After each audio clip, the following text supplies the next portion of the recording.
Bonjour à tous, j'espère que vous allez bien. Bienvenue dans ce nouvel épisode de Day Trading World Map. Les plans du jour pour les indices DAX, Nasdaq et Dow Jones. Rapidement, donc un petit peu comme hier, le DAX qui est toujours en tendance haussière, qui est sorti de son petit range dans lequel il est enfermé entre mi-janvier et début février. On a une petite correction ce matin qui pourrait être, pourquoi pas, le pullback sur le haut du range. C'est un niveau que je surveille. En attendant, ça reste quand même dans une tendance majeure plutôt haussière, avec un flux majeur plutôt haussier. On avait un petit biseau sympa ce matin qui aurait pu m'exciter si jamais on sortait de cette figure par le haut, mais il en décide autrement et pour l'instant, il corrige. Donc je vais me contenter de surveiller la zone de l'ancien haut de range qui correspond aussi au 61,8 de toute la dernière vague de hausse. Donc à voir si ça...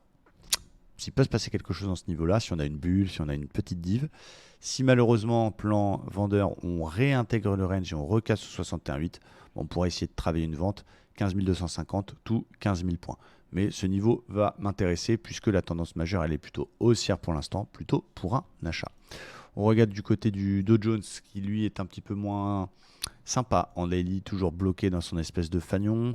Haute fanion qui a fait son job fin de semaine dernière. Voilà, la tendance, elle est moins lisible.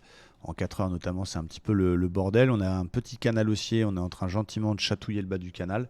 Voici les zones que je surveille pour le Dow Jones. Donc il y avait la zone ce matin autour des 800 bas de canal, mais qui pour l'instant semble être cassée. La zone d'après, c'est les 600-630. C'est une grosse polarité qu'on a ici, qui peut m'intéresser si jamais on a une bulle à l'achat ou quelque chose comme ça. Et plus lointaine, un petit peu plus safe, entre guillemets, c'est le bas du fanion. Le haut du fanion a fait le job vendredi. Le bas du fanion pourrait faire son job de support. Encore une fois, ce sont des zones sur lesquelles il peut se passer un truc. C'est pas certain, ça reste des niveaux qu'il faut surveiller vers les 250 intéressants. Le plus intéressant pour moi, c'est le Nasdaq. Nasdaq qui est quand même en tendance très court terme, très haussière, qui est sorti de son range et qui a validé un espèce de W hebdo. J'attends un pullback sur la zone 12 200. Donc, si on pouvait avoir un petit pullback là-dedans, ce serait cool. Les plus agressifs tenteront une vente peut-être sur cassure d'opère par le bas pour aller jouer le pullback vers les 250. Et pourquoi pas tenter les reverse directement dans ce niveau-là.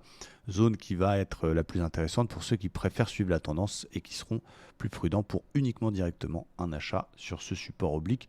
On sait qu'il a l'habitude d'un petit peu chatouiller pour pourquoi pas tenter de sauver. Donc il ne faut pas aller trop vite, il faut bien attendre un signal. Mais c'est un niveau qui m'excite, que je surveille particulièrement. Donc petit double top qui donne la conso.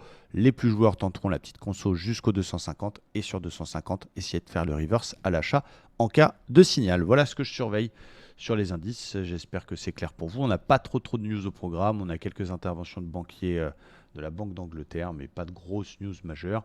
La grosse news majeure, ce sera la semaine prochaine, l'inflation aux États-Unis. En attendant, patience et merci à tous. Très bonne session de trading. Ciao.